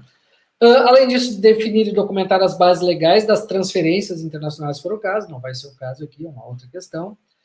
Mais adiante, então, nós temos o 6º passo aqui, que é adaptar os canais de comunicação e a política e os processos internos destinados a atender os direitos dos titulares. Lembra que eu falei lá numa parte que o titular tinha uma série de direitos, e esses direitos estão lá no artigo 18 da LGPD? Esses direitos, cada direito ele vai ser um inciso do artigo 18, mas no próprio caput do artigo 18, ele deixa muito claro que para que a gente possa atender esse direito do titular, é necessário que o titular faça uma requisição. E essa requisição, nós temos que ter meios para receber essas requisições. Pode ser um formuláriozinho no site, pode ser um endereço que ele tem que mandar uma correspondência, alguma forma nós temos que ter de possibilitar que essa pessoa faça essa solicitação. Além disso, nós temos também que designar o encarregado de proteção de dados. Então, lembra que eu falei lá do artigo 41, que obrigatoriamente o controlador tem que informar quem é esse encarregado de dados. Esse encarregado de dados pode ser uma empresa terceira. Então, por exemplo, eu tenho lá uma empresa especializada em LGPD, eu posso contratar essa empresa para fazer esse papel de encarregado de dados dentro da organização. Além disso, revisar todos os acordos e contratos que existam lá na organização, sejam eles internos quanto externos, com empregado ou com fornecedores. A gente tem que verificar nesses contratos quem é o controlador, quem é o operador, de que forma esses dados são utilizados, como que o controlador definiu a finalidade desses dados, e assim por diante. Cláusulas lá que definam se o operador externo utilizar eles de forma indevida, diferente do que foi definido da finalidade pelo controlador, qual é a penalidade que ele vai sofrer, e uma série de questões que devem ser consideradas nesses contratos. Além disso, a gente tem que desenhar e implementar as medidas necessárias para garantir a segurança desses dados, já falamos um pouco sobre isso, mas nós temos que ter formas, mesmo que seja colocar num cadeado lá e trancar um caderninho que tenha dados pessoais das pessoas, ou até mesmo se eu tenho um servidor, eu ter algum antivírus, eu tenho uma ferramenta lá de análise de vulnerabilidades, um DLP, alguma coisa assim, não vou falar muito nessa questão muito técnica, mas nós temos que ter formas de garantir a proteção desses dados. Além disso, implementar políticas e procedimentos para lidar com a ocorrência de eventuais incidentes. Então, não posso ser pego de surpresa, se acontecer um incidente, eu já tenho que saber o que eu vou fazer, de que forma eu vou atuar. E também, uma das principais partes, o Dr. Jean comentou muito bem lá no início, que um dos papéis aí da LGPD, que está muito focado na LGPD, é a parte de gestão de riscos. Então, ele colocou muito bem que não é um assunto jurídico LGPD, em que pese a gente tenha que ter um bom apoio jurídico, porque boa parte dos controles, por exemplo, de revisão de contratos e tal, vão ser feitos pelo pessoal que tem esse conhecimento jurídico, mas o principal foco, até mesmo para implementar esse controle de processos, aí é analisar os riscos que a gente tem. E para analisar os riscos, nós precisamos de pessoas especializadas nisso, que tem aí uma certificação ISO 31000, que tem aí uma especialização em gestão de riscos, para que a gente possa também não deixar passar e ter métodos para identificar qual é o risco e qual é a medida de controle. E essa medida de controle tem que ser proporcional àquele risco. Eu não vou aplicar uma medida de controle exagerada que vai ser mais cara que o risco, por exemplo, e aí eu vou estar queimando um esforço desnecessário. Então, por isso essa análise, existem técnicas para a gente analisar qual é o impacto, qual é a probabilidade desse risco e qual o controle que eu devo aplicar que seja compatível com aquele risco. Mais adiante, então, a gente viu aqui essa apresentação toda, a ideia, então, é a gente poder discutir um pouco sobre isso, trazer alguns exemplos, então, provavelmente agora nas perguntas surgirão alguns exemplos para a gente falar, mas também, se não surgirem, a gente pode aqui trazer entre nós e debater alguns exemplos, Eu falei durante a minha explanação sobre algumas questões que podem acontecer, mas existem várias outras, que a gente pode trazer na prática aqui de situações que acontecem aí no meio religioso. Então, eu vou deixar à vontade para vocês fazerem as perguntas, e se não surgirem muitas perguntas, a gente pode também aproveitar o tempo final aí para falar um pouco de mais exemplos. Doutor Alan, que noite extraordinária. Presenteados por sua vida, por toda essa inteligência e sabedoria que, sem dúvida, tem equipado aqui todo mundo que está participando dessa live. Temos já várias perguntas aqui, e talvez aquela que vale, sabe aquela pergunta de $1 milhão? O pessoal vai ter acesso a esse PPT extraordinário aí, que a gente vai poder disponibilizar para eles aqui. E já tem gente mandando via WhatsApp, via Facebook, via rede aqui privada, se eles vão poder ter, porque obviamente são informações muito importantes e ali está delineado muita coisa. Eu sei que tem mais um presente aí para o pessoal, daqui a pouquinho a gente vai falar que é um e-book especial aí, mas eu queria confirmar com o senhor se nós vamos poder, até porque a gente está falando de Lei Geral de Proteção de Dados, eu não quero ser acionado judicialmente pelo senhor. Não, certo, mas não tem nenhum dado pessoal ali na apresentação, são só dados conceituais. Mas, na verdade, assim, ó, o e-book que a gente preparou, né, sob a coordenação do Dr. Jean aí, ele esclarece muito o que eu usei na apresentação aqui, eu botei só alguns insights ali, mas que estão muito melhor explicados no e-book. Né? Então, foi, na verdade, um resumo do e-book para a gente poder ir orientando a apresentação, mas não teria problema nenhum, daria também para passar essa apresentação. Mas eu acho que é muito mais interessante, está muito mais elaborado o e-book que a gente fez do que essa apresentação. Mas, se alguém quiser também, a gente pode disponibilizar. Perfeito. Então, o pessoal aí pode aguardar, porque daqui a pouquinho nós vamos mostrar o caminho que você deverá percorrer para baixar aí e fazer o download do e-book. Então, vamos lá. Evandro Cruz faz a seguinte pergunta: os sites das igrejas também estão desobrigados de adequar a coleta de dados à LGPD? Não, na verdade, Evandro, as igrejas, elas não estão desobrigadas de atender a LGPD.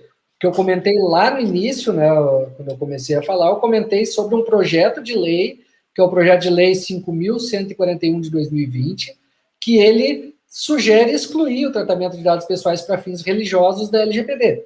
Mas, na verdade, ele não tramitou ainda esse projeto de lei, e mesmo tramitando, eu acredito que ele não vai passar. Né? Se a gente for analisar qual é o objetivo da LGPD, qual é a principal motivação dela, eu acredito que não vai passar esse projeto de lei, mas assim, tanto qualquer dado coletado pela igreja, ou através do site, ou através de questões físicas mesmo, uma lista de presença, um pedido de oração, alguma coisa assim, todos esses dados, eles têm que estar adequados à LGPD. Não tem, na exceção que está lá o artigo 4º da LGPD, ele traz como exceção somente quando realizado por pessoas naturais para fins exclusivamente particulares, né, ou seja, que não sejam econômicos, fins exclusivamente jornalísticos e artísticos, ou para fins acadêmicos, né? Além de segurança pública, defesa nacional, essas coisas que são mais relacionadas, que tem lá a base legal definida.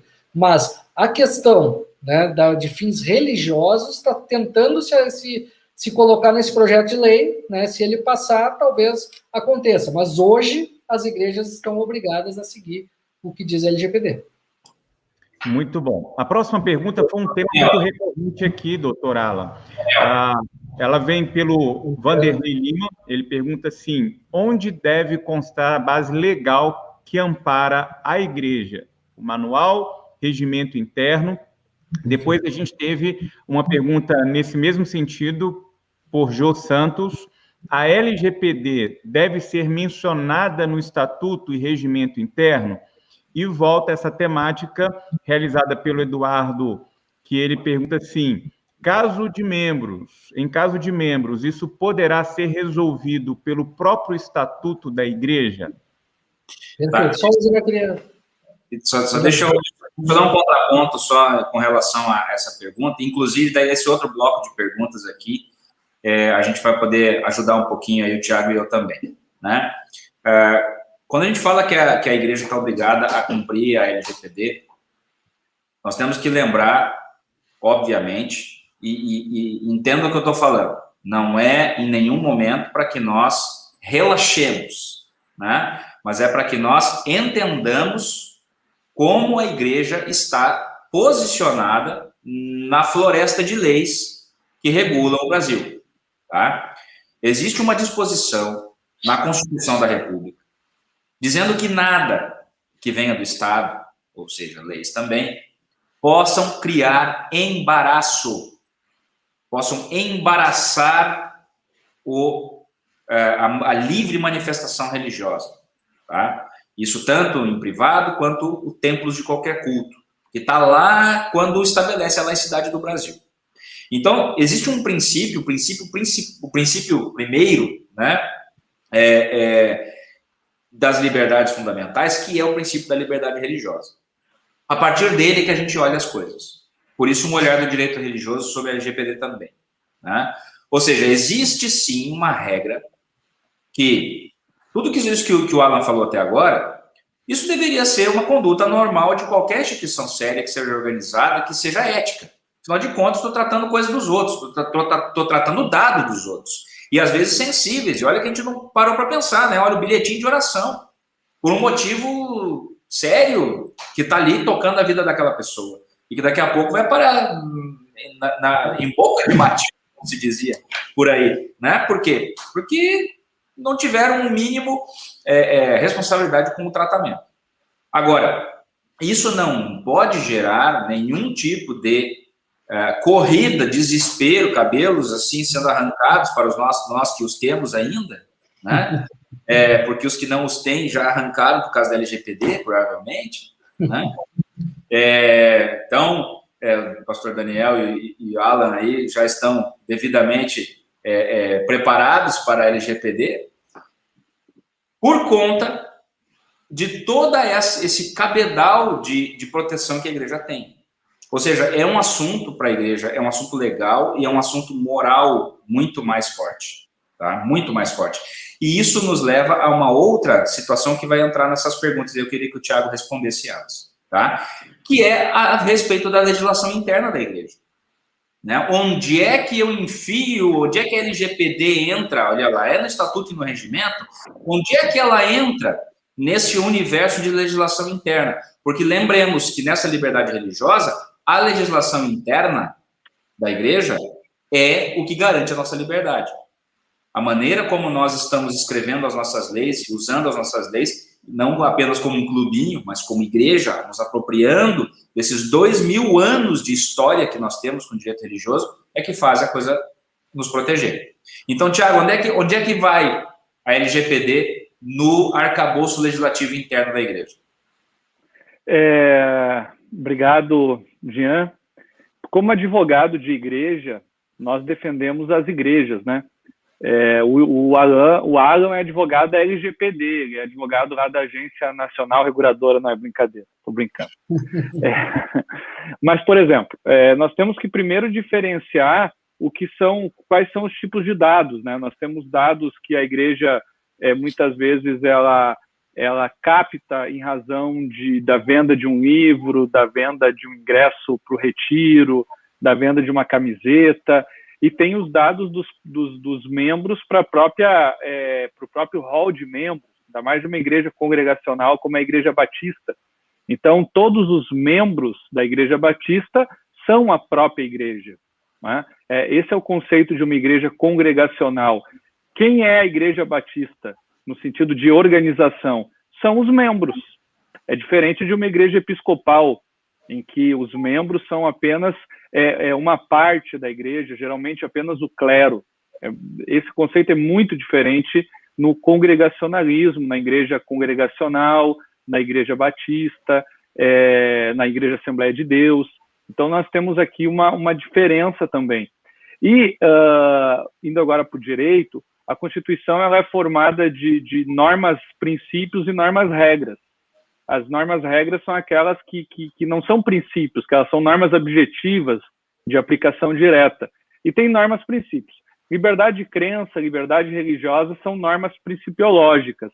Agora, o artigo 19, inciso 1º da Constituição é uma regra, né? Não é um princípio.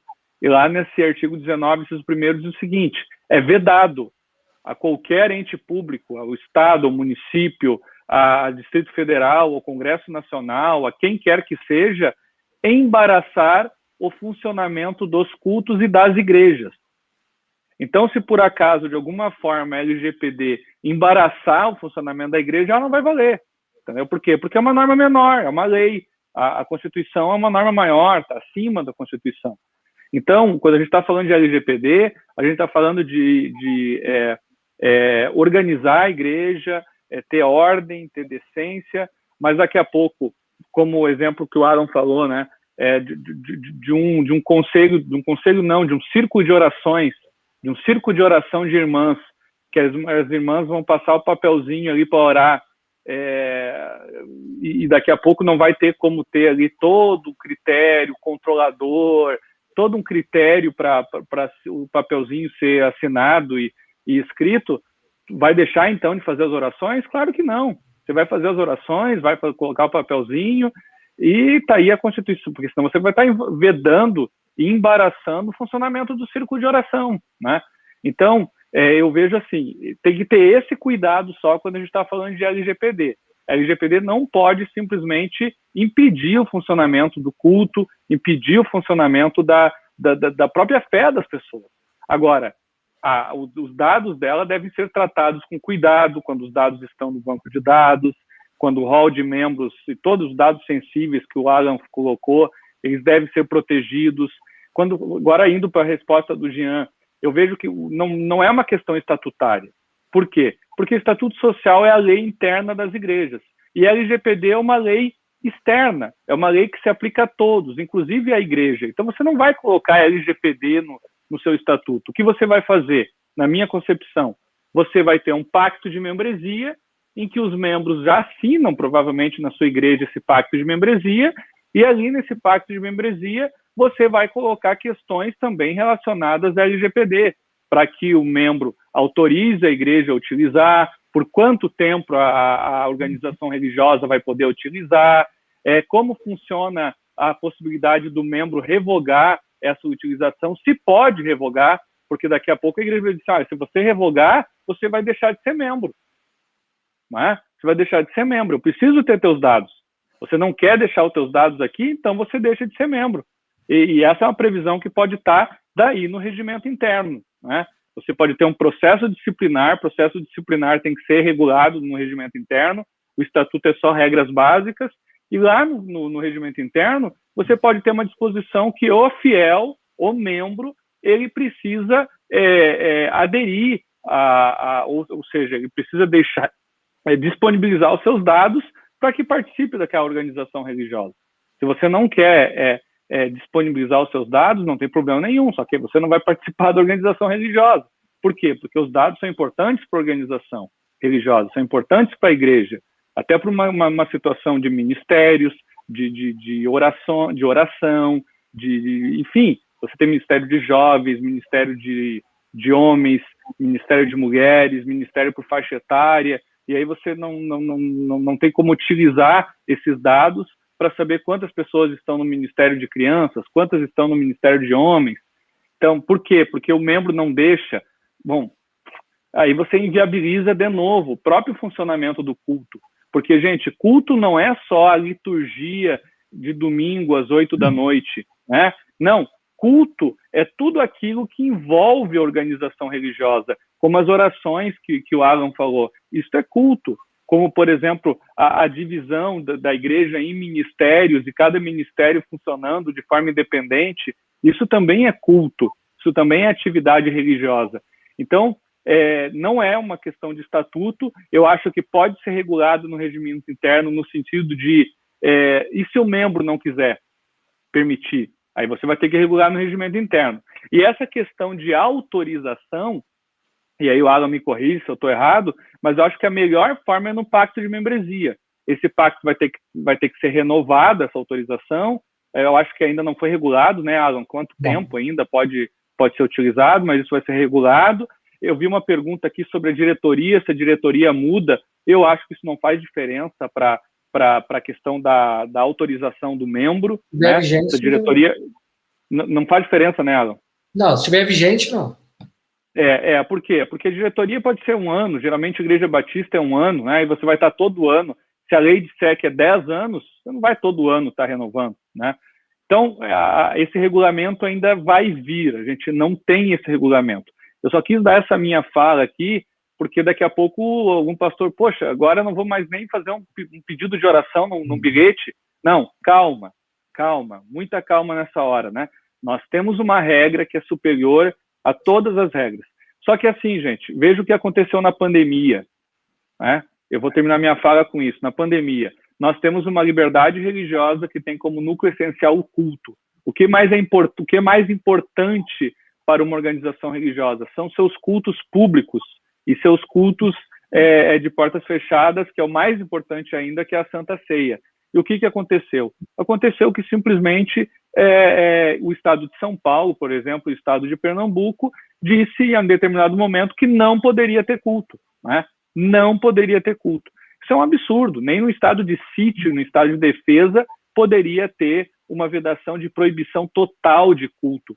Veja, liberdade culto não tem. Então se feriu, se violou a liberdade de culto, porque fechou a igreja. Vida, não sei, pode ser, quem sabe, talvez, se a igreja ficar aberta, talvez tenha um contágio, talvez alguém pegue, talvez alguém morra. Então, uma violação certa, que é a violação do culto, se trocou por uma violação que não sabe se ocorreu uma violação, ainda mais com separação, 20% da igreja aberta, e o STF, por 9-2, disse que não, acaba com o culto, fecha a igreja, se o prefeito quiser, com canetaço por decreto, ele pode fazer isso. Então, veja, eu estou falando em tese. Em tese, o artigo 19, inciso 1º da Constituição, diz o seguinte, olha, LGPD é importante, mas no momento que atrapalhar o funcionamento do culto, quando tiver um confronto com o culto, LGPD não vale. Esse é o texto literal, esse é o ordenamento jurídico brasileiro. Mas agora a aplicação dele, como o Alan colocou em algum momento, vai depender de cabeça de juiz. E cabeça de juiz, infelizmente, nós vimos o que aconteceu na STF, o IBDR levou essa causa para a Comissão Americana de Direitos Humanos, não foi nos concedido audiência. Então, gente, nós estamos vivendo tempos maus, né? Então, eu queria dar esse recado, que é melhor prevenir do que remediar depois. Direitos nós temos todos, mas agora a aplicação deles que está complicado. Então tá aí o final só dessa fala, né? Só para a gente deixar claro, né, Alan? O que não contaram sobre a LGPD, né? Não contaram sobre a LGPD, primeiro que é um assunto de gestão, antes de tudo, né? É um assunto de organização, de governança, né? De como se estruturar, isso está além do jurídico. Outra coisa importante e eu estou vendo perguntas nesse sentido também, e aí o pastor Daniel vai ter que se virar para a gente fazer outras lives aí, porque é o seguinte, alhos e bugalhos. Proteção de dados é uma coisa, direito de imagem é outra coisa, e direito autoral é outra coisa. Então não dá para misturar música cantada nos cultos com transmissão do culto com proteção de dados, que são assuntos diferentes, são regulações diferentes. Todas elas têm a ver com gestão e com jurídico, tá? Mas são temas diferentes também. Só uma questão, aproveitar um gancho, se me permitem aqui, mas que o doutor Thiago bem comentou ali. O maior problema, né, primeiro, eu tinha dito desde o início lá que a lei não é proibitiva, que a gente pode utilizar esses dados desde que a gente deixe claro ali, né, qual é a finalidade, adequação, base legal, tudo aquilo. Então a gente tem que ter um cuidado, não quer dizer que a gente não possa utilizar os dados. E eu acho que foi muito feliz ali o doutor Thiago ao comentar a questão de que o juiz ele pode entender de qualquer forma. Porque ao mesmo tempo que a gente tem as questões que foram colocadas da Constituição Federal, nós temos também da mesma Constituição Federal, né, o inciso 5º do artigo 5º também, né, que ele diz que são invioláveis a intimidade, a vida privada, a honra e a imagem das pessoas, assegurado o direito de indenização pelo dano material ou moral decorrente da violação da privacidade dessas pessoas. E baseado nisso, inclusive, que a LGPD ela veio para trazer essa garantia da privacidade das pessoas, né, obviamente que, né, no meu ver também, assim como o Dr. Thiago falou, né, é muito mais importante a questão de não deixar que seja embaraçado o interesse religioso e tal, mas da cabeça do juiz ele pode utilizar esse... Só para promover o debate, né, veja, você falou o inciso 5º, daí o inciso 6º, que é o seguinte, fala que é inviolável o culto e a prática do culto, né? Exato, então, por isso que eu estou dizendo, a cabeça do juiz... Ele tem um confronto de normas aí, né? Exatamente. Mas aí que tá, né, doutor? Esse confronto de normas não vai caber a nós decidir. Esse é o problema. Esse é o problema. O problema é que eu estou trazendo... No meu ver também, eu concordo plenamente com o senhor, é muito mais importante. Mas o que acontece? Né? Não vai caber a nós decidir se ele vai usar o 5º ou o 6º. Então, é muito melhor a gente estar preparado, né, que também não é tão difícil, e aí, mais uma vez, eu trago o que eu falei lá no início, que a igreja, por ter todo esse viés ético que tem, eu acho que mesmo que não tivesse a lei, né, essa garantia da utilização da transparência na utilização dos dados seria algo extremamente razoável, né, que deveria ser feito, né, mas eu acho que, assim, eu não estou querendo polemizar a questão, mas assim como eu só estou querendo dizer que o juiz ele pode né, pode utilizar um ou outro, porque os dois estão na Constituição. Então, o fato de ser uma definição constitucional nem sempre vai pesar ao favor da igreja, né? Mas voltando ao assunto, só para responder a pergunta que foi feita, né? Bem respondida ali pelo Dr. Tiago, internamente na organização não teria essa necessidade de algum regimento, alguma coisa ser mudado. Talvez a figura do controlador fica clara no regimento, mas a própria LGPD ela traz lá no inciso 17, né, do artigo 5º, a necessidade de existir um relatório de impacto. O que é esse relatório de impacto? Ele é um documento, né, que vai ser redigido pelo controlador, né, que vai dizer ali claramente todas aquelas questões de quais são os dados que são coletados, qual é a finalidade, adequação, base legal, segurança, tudo aquilo, como que a gente entra em contato com o encarregado de dados, tudo aquilo vai estar num relatório, e esse relatório está lá nesse inciso 17, artigo 5º aí da LGPD, e a gente tem que definir porque a autoridade nacional poderá nos solicitar esse relatório. Tá? Mas então, assim, respondendo a pergunta, internamente, pode ou não estar previsto, né, algumas situações, não tudo, mas para a NPD a gente tem que ter esse relatório de impacto. Eu acho que até o controlador, o local seria o regimento interno, é um local adequado de constar ele, mas outro também, daqui a pouco a igreja não tem ainda um regimento interno, e muitas igrejas não têm, a maioria, infelizmente, não tem um documento tão importante como esse, mas as que não têm, podem contratar o Dr. Jean Regina para fazer. Está resolvido. Está resolvido. Mas também uma possibilidade é uma ata de diretoria. A diretoria se reúne, faz uma ata e diz, olha, o controlador vai ser o pastor Daniel Ventura, da UPBB. E aí está resolvido. Aí o pastor vai aceitar o encargo e assina e tudo certo. Na verdade, a lei ela não estabelece qual é o disclaimer que vai ser utilizado, desde que haja, né, algum aviso legal aí para ser utilizado, mas foi perfeita a colocação.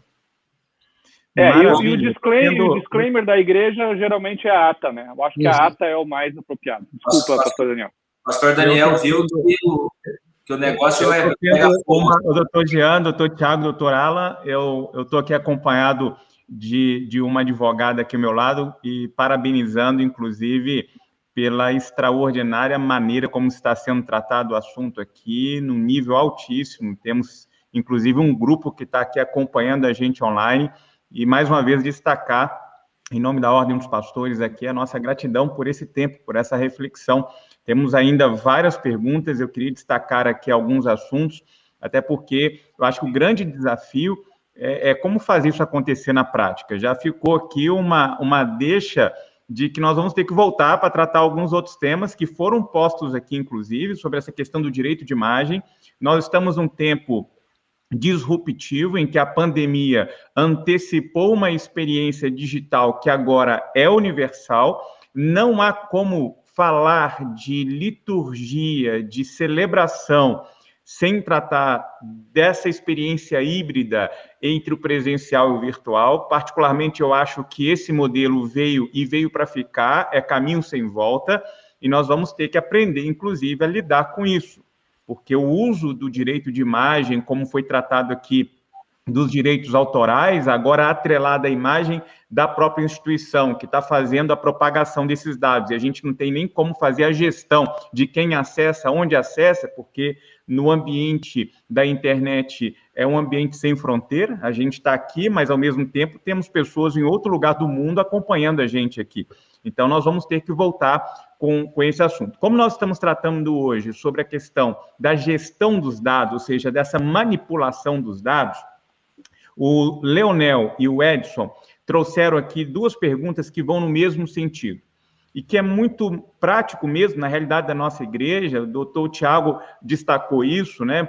A nossa forma de membresia, ela é caracterizada por um trâmite processual de coleta de dados. E nessa ficha, como que fica essa questão do termo de consentimento, que foi lá das 10 bases legais apresentadas pelo Dr. Alan, é a primeira, e ele inclusive destacou que abarca praticamente a nossa estrutura enquanto organização religiosa, né? Como que a gente especifica isso? Como que vai ser provado depois de que, de fato, houve esse consentimento?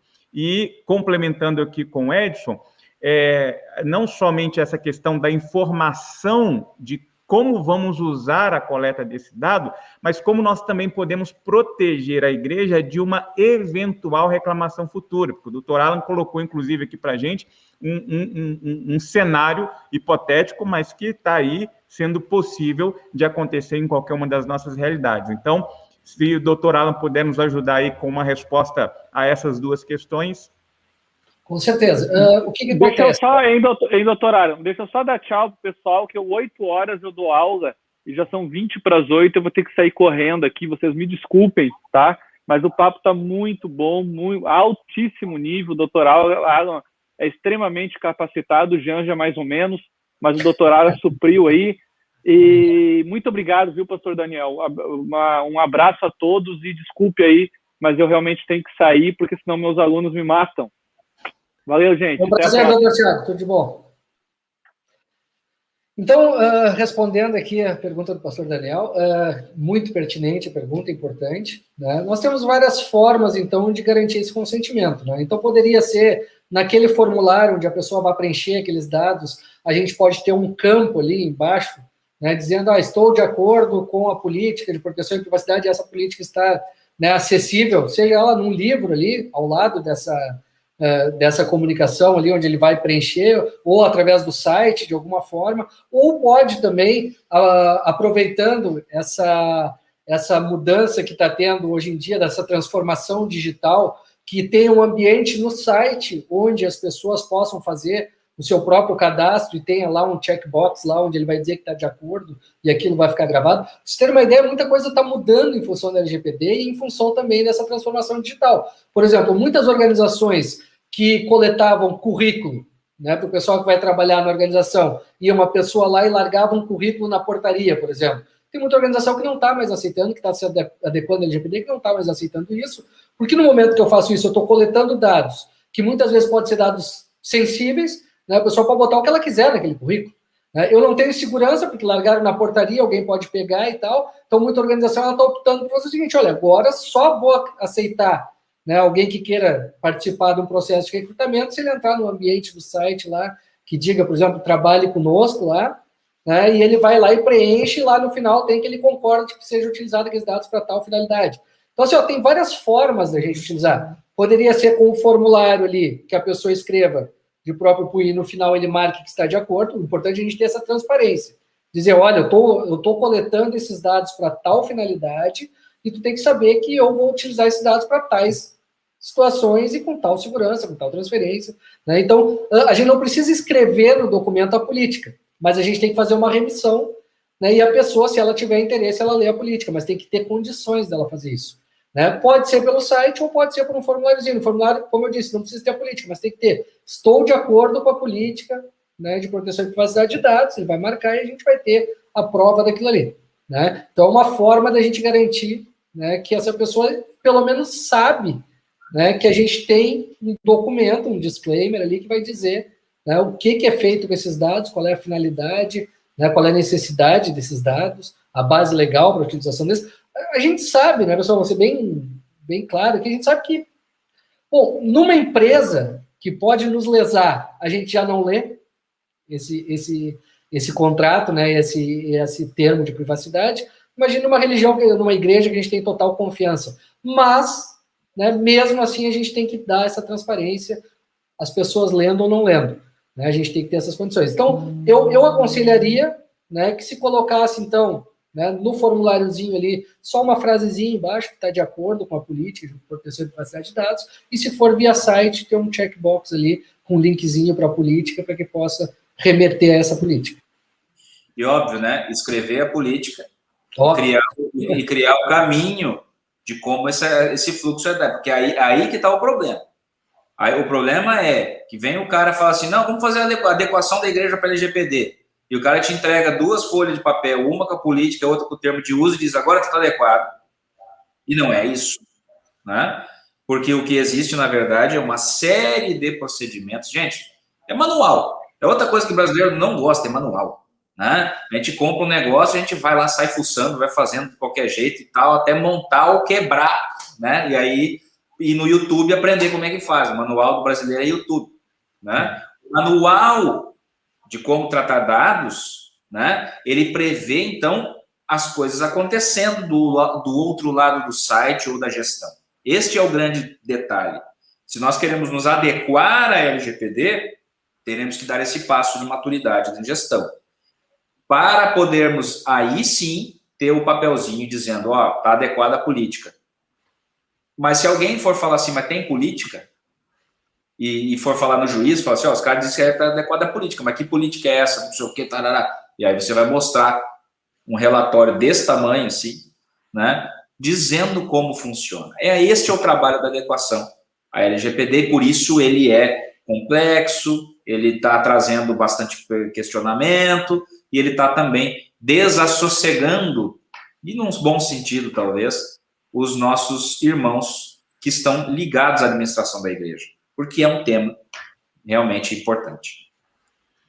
Muito bom. A gente já está caminhando aqui para o final e, obviamente, que eu preciso já renovar o nosso convite para a gente continuar esse papo, porque ele é de extrema importância e, pelo que eu tenho percebido aqui no grupo, eu estou aqui com o meu WhatsApp o tempo todo entrando pergunta aqui também, porque há, de fato, a necessidade de equiparmos a nossa liderança para que consigamos, nesse viés ético, como posto pelo Dr. Alan, que é um pilar da nossa identidade enquanto cristãos, realizarmos, a despeito da lei. Já deveríamos ter essa prática antes mesmo de sermos esbarrados por uma legislação que nos obriga a fazer isso.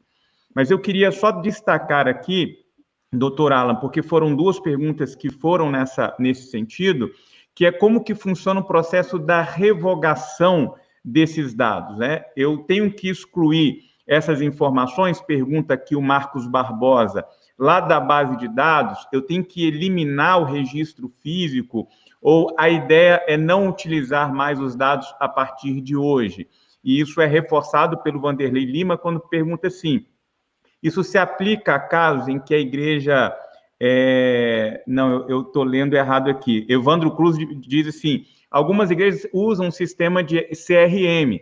Quando um membro ele é transferido para outra igreja, nossa forma hoje de transferência desses dados, né? Antigamente ela acontecia aí via carta, hoje é via e-mail, hoje a gente tem um sistema que às vezes as igrejas utilizam o mesmo sistema CRM, transfere automaticamente. Então, como que eu removo, como que eu elimino a responsabilidade sobre este dado?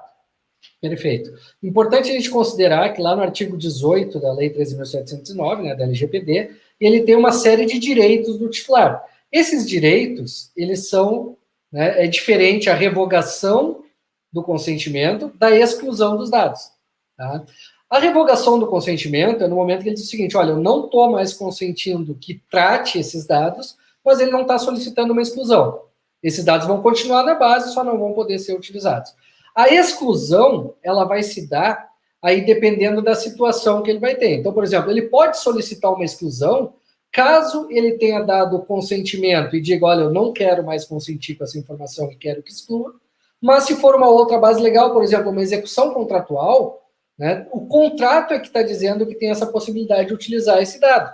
Ele, enquanto esse contrato estiver vigente, ele não pode solicitar essa exclusão, né? Porque aí é uma outra base legal, né? Ou, por exemplo, se a base legal for, por exemplo, um atendimento, né, de uma legislação, por exemplo, tá? Ele não pode solicitar a exclusão, né? Imaginem vocês, eu tenho lá um empregado, e aí o empregado diz o seguinte, olha, eu não quero mais que tu use meu PIS, tá? Eu quero que tu exclua meu PIS da tua base de dados. Não, eu não posso excluir porque eu tenho uma lei, o E-Social está dizendo que eu tenho que informar esse PIS. Né? Então, tudo vai depender muito da situação. Então, por isso aí entra também o que o Dr. Jean bem colocou ali, que é todo um processo.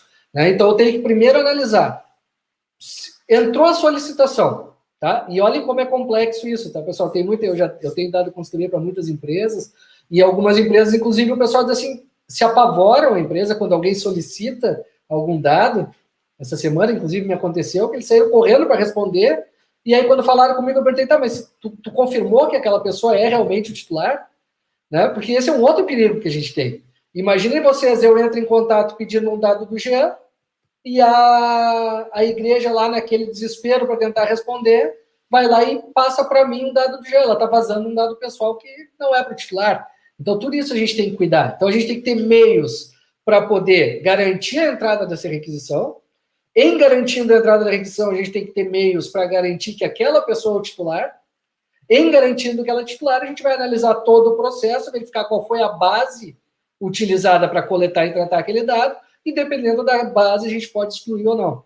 Né? Até porque, em certos casos, são dados que a gente tem que manter até caso tenha alguma obrigação legal ou fiscal, inclusive, né? Alguma necessidade que a gente tenha que repassar esse dado ao fisco por uma solicitação judicial, inclusive, né? A gente não pode excluir simplesmente esse dado. Então, vai depender muito essa resposta aí. Eu posso dizer o seguinte, quando for baseado simplesmente no consentimento, a pessoa pode tanto revogar o consentimento quanto solicitar a exclusão do dado.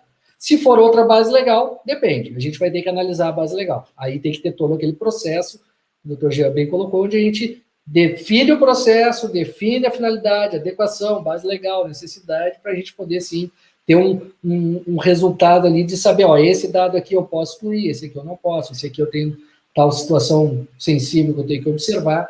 Né? Então, não tem como dar uma resposta assim, cravar uma resposta sem saber exatamente qual seria, né, o dado e a base legal. Doutor Alan entrou num maravilhoso mundo do direito em que a grande resposta é depende. Depende. Né? A grande resposta Mas está depende. claro, doutor Jean e doutor Alan, que aquilo que nós mencionamos lá no início, né?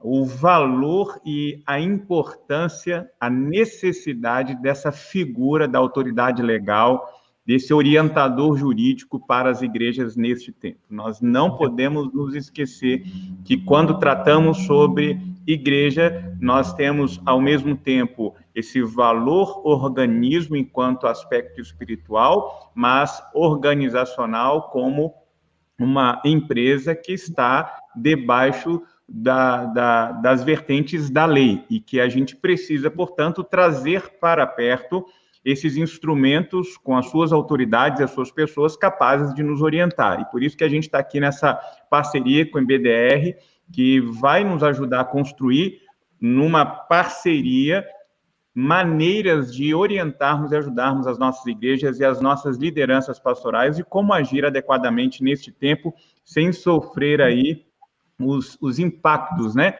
Seja por desaviso, seja por desorientação do que tem que ser feito e ponto final. Eu sei que temos muitas perguntas ainda, algumas outras dúvidas, mas eu já queria antecipar e disponibilizar aqui para vocês um e-book, como mencionado aqui pelo Dr. Alan, que foi confeccionado para este encontro, para que você pudesse fazer o download gratuito, e lá tem todas as informações que foram postas aqui, compartilhadas aqui, e outras mais, e obviamente já tem um contato para que você, se necessário, já faça aí o acionamento, e DBR está aí também para nos auxiliar com relação a isso. Eu quero já, mais uma vez, renovar meus votos de gratidão ao IDBR, que está aqui representado pelo Dr. Jean, Dr. Tiago, que precisou sair, e agradecer, doutor Alan, satisfação enorme conhecê-lo, mesmo que virtualmente, parabenizá-lo aí pela extraordinária aula que nos concedeu nesta noite e já deixar aqui alinhado um novo encontro para tratarmos de outros aspectos e um pouco mais de ampliação daquilo que a LGPD traz sobre nós enquanto igreja neste tempo. É um tema novo, sabemos que todos têm ainda dúvidas, faz parte do processo e o que nós queremos enquanto Ordem dos Pastores Batistas do Brasil é trazer para perto de nós pessoas ilustres como o doutor Alan, doutor Jean, doutor Tiago, para nos auxiliar nesse processo aí. Quero dar aí esses instantes finais, primeiro aí ao doutor Jean, em seguida ao doutor Alan, as suas palavras aí de despedida do nosso grupo de pastores. Muitos estão aqui conosco online, outros vão assistir essa live aqui em outro momento, mas que vocês pudessem aí dar uma palavra de finalização, né, deste encontro para os nossos pastores. Bom, quero agradecer, pastor Daniel, na sua pessoa aí, a toda a equipe da Ordem dos Pastores pela oportunidade, é realmente uma alegria. Nós estamos há 20 anos trabalhando nessa seara do direito religioso e buscando cada vez mais fortemente o reconhecimento da sua autonomia constitucional, né? Eu vi ali algumas perguntas, alguns comentários no chat, estou vendo que tem colegas do direito assistindo conosco, falando de coisas profundas ali, sobre colidência de normas, né? Sobre conflito de normas e como é que hierarquia ou não de normas, né? Então, é legal de nós termos isso. E o que nós temos falado justamente, pastor, é que chegou o tempo, já é uma graça de Deus grande de vermos muitos advogados na igreja, né? Chegou o tempo de nós formarmos um time de advogados de igreja. E é isso que nós temos dedicado boa parte da nossa vida, Thiago e eu, tanto na nossa prática advocatícia, né, o nosso escritório, o direito religioso, que hoje nós temos a graça de atender mais de 3 mil igrejas no Brasil inteiro, e também no campo associativo com o IBDR, né, trazendo nomes de peso do direito, da teologia, da filosofia, da história, das ciências econômicas, políticas, ou seja, todos os pensadores de ciências humanas e sociais que tenham na religião o seu grande elemento. E aí, quando a gente diz religião, usando isso no termo mais abrangente possível, por conta do fenômeno religioso para a sociedade, né? Mas, obviamente, que o olhar teológico, o olhar espiritual, que nós vamos aplicar com relação a isso, ele tem a matriz cristã, né? E ainda mais fortemente no nosso caso Tiago e eu, também dentro da tradição evangélica, e isso traz esse senso de necessidade, de responsabilidade para nós vivermos a igreja de maneira a sermos sal e luz do século XXI, um século em que muitas mais transformações vão acontecer no meio digital. E sermos igreja nesse tempo desafiador, sermos chamados à responsabilidade nesse tempo desafiador vai ser muito grande.